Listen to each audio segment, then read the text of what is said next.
What's going on, everyone? Welcome back to Champions League Roundup, where we will be talking about the final games. 8 big games left, some huge deciders of what is going to be happening this coming week, and some games that are pretty much, honestly, I think are sealed and dealed. And these are my predictions. These are my thoughts about each game.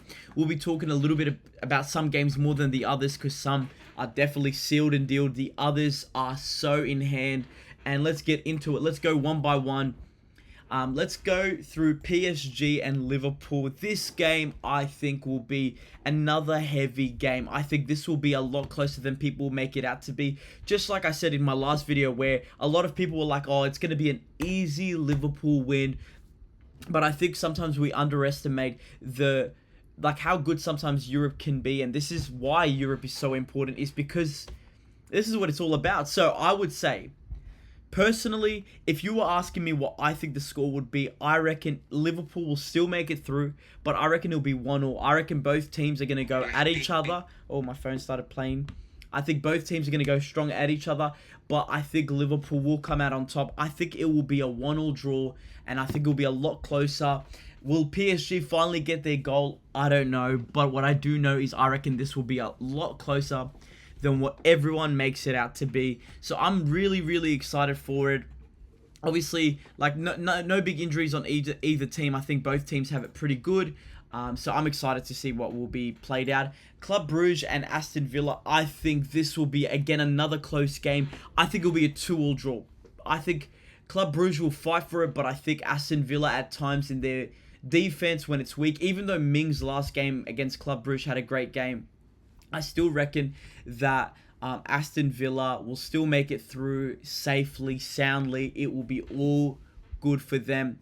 Then we go to the Madrid derby, and I think this is going to be a lot closer again. Look, I think all the games so far I've talked about will be closer. But if you're asking me who I reckon will win, look, La Liga side of things at Madrid, I think Madrid's changing their stadium name for the 5th time in who knows how long. At at Atlético Stadium, I think the what is it called? The Metropolitan. I don't know, guess. Anyways, so what do I reckon? I reckon this will be, again, another closer game. I actually reckon it'll be 2-1 Atlético Madrid way.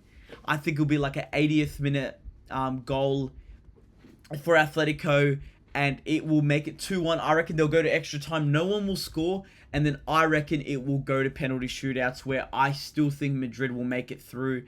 Obviously, Courtois, I reckon he'll be fine. Rudiger will be fine. They were rested the other day, but I reckon for this one, it was Rayo Vallecano. Rudiger and Courtois were rested for that game. I think it was just a smart decision. I don't think it was they're actually going to be out for a while. I think it was just a good decision to rest them before the big game against Atlético, especially with the big games that Real Madrid have coming up as well, and they've had a bit of injuries with Bellingham being out as well. So I reckon it'll be 2-1 Atlético Madrid way, and I reckon it'll go to penalties, which Real Madrid can win it. I think the only way Atlético can win is if they score an extra time, or they just have the most brilliant game and don't let Real Madrid score at all. Arsenal and PSV, again, I think Arsenal will win it. I reckon it'll be maybe like a 2-1 win.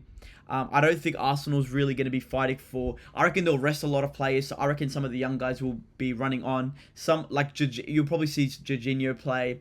Nawari will probably be playing, but they'll probably be resting a lot of their players. PSV will go all out, but I still don't think it'll be enough I still reckon Gabriel and Saliba will probably play, or maybe one of them will be rested.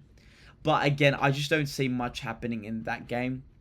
Then we'll go down this way with Inter and Feyenoord. I reckon this will be 1-0. Again, Inter are not your 5-6 kind of goal scoring games. They comfortably are happy with a 1 or 2 goals per game. So I reckon my prediction will be a 1-0 win to Inter. I reckon they'll play quite comfortably, and they'll get the win. Feyenoord will try to score, but will struggle against the Inter defense, especially with Bastoni playing in the left wing role, which he's been doing so well, which of course he would be. Bayern and Bayern Leverkusen, I reckon Bayern have sealed the deal. I reckon they are making it through. The last game, Musiala had a great game. Kane, Elise, like they had such a good game. I think with Bayern, I think Bayern have Wirtz out, and I think they might even, I think Xhaka, but he'll probably be back by then. I think he's one's a slight injury. Yeah, Wirtz will be out till April, so I think he'll be out. Obviously, red card.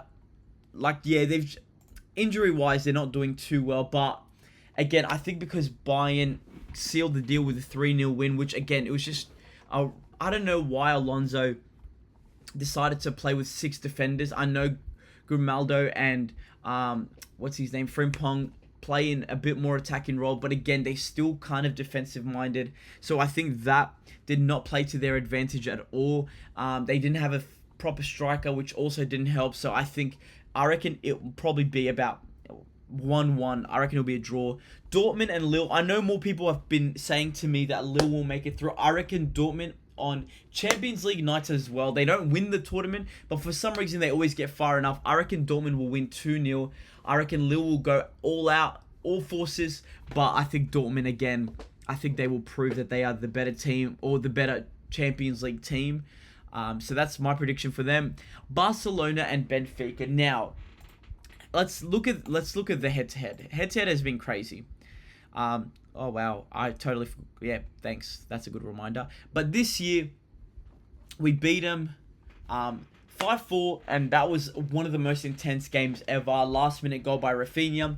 Then Rafinha again clutched up and beat them again 1-0, which was a good game. Again, we were down to 10 men and we won. I reckon at our stadium this time around, if obviously we don't get any red cards, I reckon we will clutch up. I reckon we actually will win comfortably as well. I reckon we'll break them down more and more. I think, you know, with what's going on in the club, I think with a lot of our players coming back from injury and like Arohu coming back into the starting 11 playing well, I think that has been a huge help. The only thing I'm thinking of with, Kubarasi's out, and I think, is Martinez suspended? Because I know he got a yellow card, but I thought he might have been suspended. But if he's not, then Arohu and Martinez, or it'll be Arohu and Garcia, which I feel comfortable with that. If Arohu holds back a bit more, Garcia can break the lines a little bit more. I reckon we will win 4-1 comfortably. That's my prediction. Let me know what you guys think about all of this. I love Champions League so much. Would love to hear your feedback. Would love to know what I could do more on this channel as well. So would love for you to leave your likes and comments. Please like this and comment, because it helps me just get out there as well. Because I would love to keep making content. So I'll catch you guys. Enjoy the Champions League and we'll chat soon.